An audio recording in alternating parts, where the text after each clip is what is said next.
Hoje a gente vai falar sobre a divisão do mundo entre Oriente e Ocidente. E não, nós não vamos falar sobre como a paixão por doramas dividiu o mundo. Para começar esse assunto, eu preciso dizer que existem duas definições para essa divisão entre Oriente e Ocidente. A primeira delas é puramente geográfica e leva em consideração a divisão do mundo entre dois hemisférios, a partir do meridiano de Greenwich. Essa linha imaginária que vocês podem ver aqui do lado, nessa representação no espaço, do globo, divide o mundo entre o hemisfério oeste e o hemisfério leste.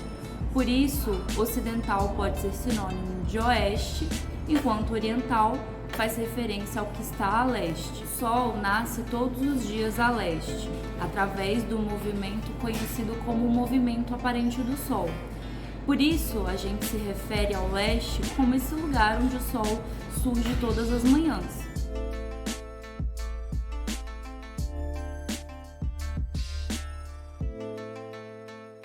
O Japão é até conhecido como a terra do sol nascente.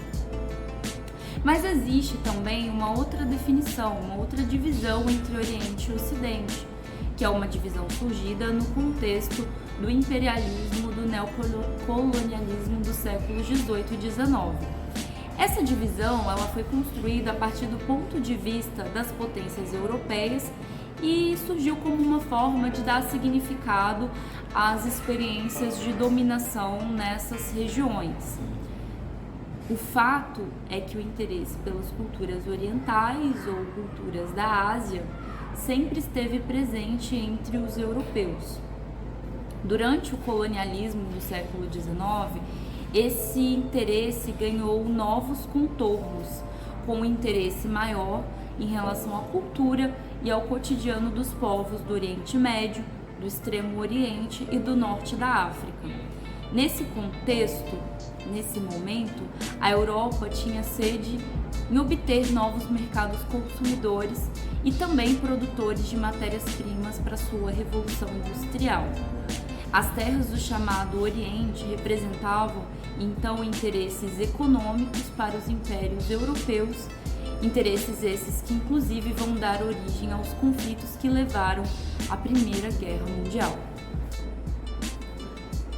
E foi nessa época, durante o século XIX, que os países europeus, principalmente as grandes potências imperialistas, vão financiar expedições de artistas para representar o Oriente. Essas representações apresentam os povos do Oriente como exóticos ou bárbaros.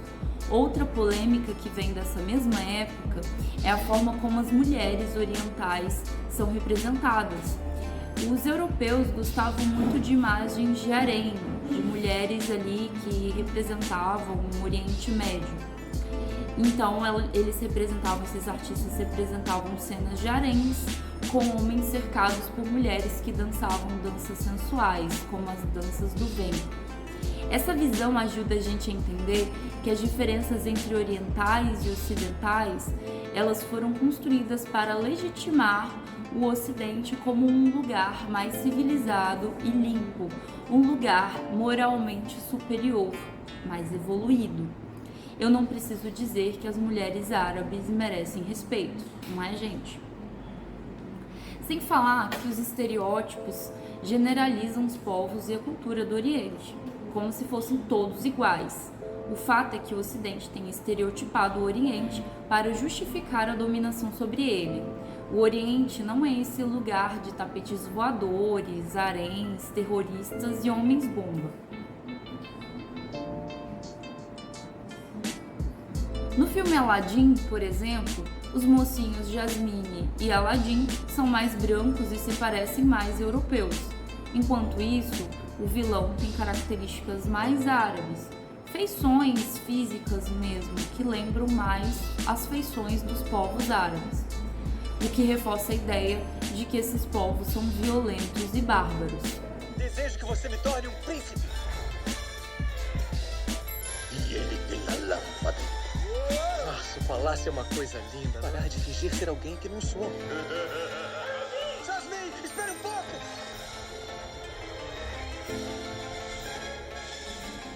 Outra representação famosa é a história de Mil e Uma Noites, em que o Oriente é visto como um lugar encantado. Sim, eu disse encantado. Isso parece bom? Encher o mundo parece até divertido.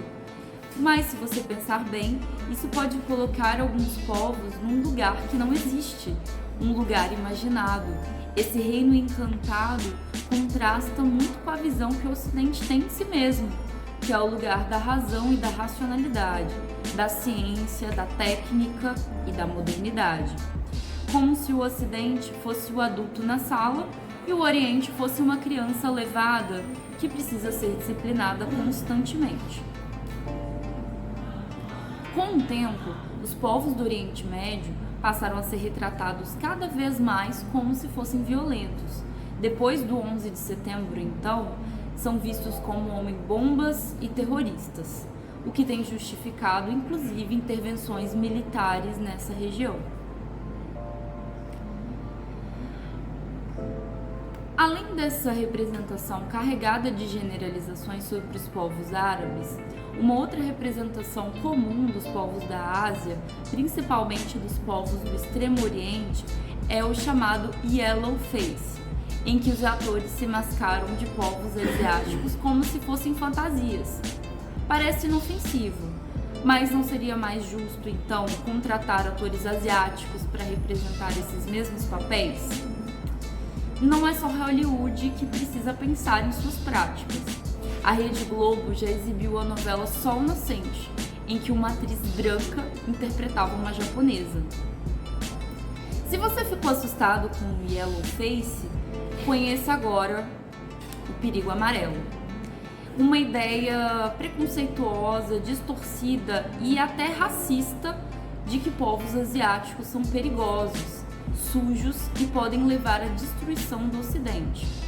Os povos do Extremo Oriente são vistos então como se eles estivessem envoltos em uma magia sombria e oculta, como se eles fossem estranhos, quase alienígenas, e estivessem conspirando para controlar o Ocidente com poderes mentais de controle e dominação.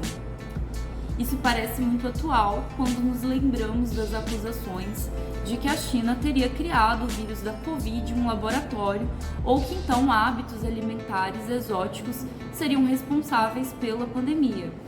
Acusar os chineses de hábitos alimentares estranhos soa até engraçado se a gente pensar que as nossas avós comiam carne de tatu. Mas o que a gente percebe é que é no ar velhos preconceitos raciais e que entendê-los é o ponto de partida para a superação desses estereótipos racistas que ainda existem no século XXI. E para fechar, eu gostaria de apresentar a vocês a Jatopeia, uma prova de que o brasileiro não tem limites.